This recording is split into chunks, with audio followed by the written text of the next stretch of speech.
How to change control type in Asphalt 8. Hi everyone, welcome back to Crazy Gamer.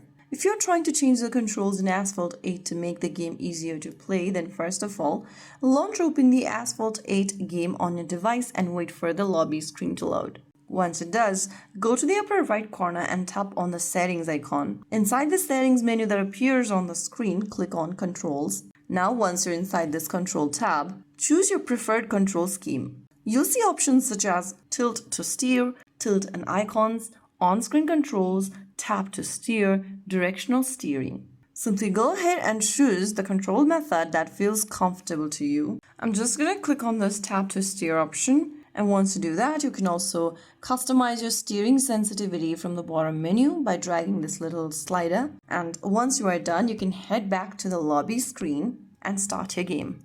So right after you do that, you will be able to see your new control setup.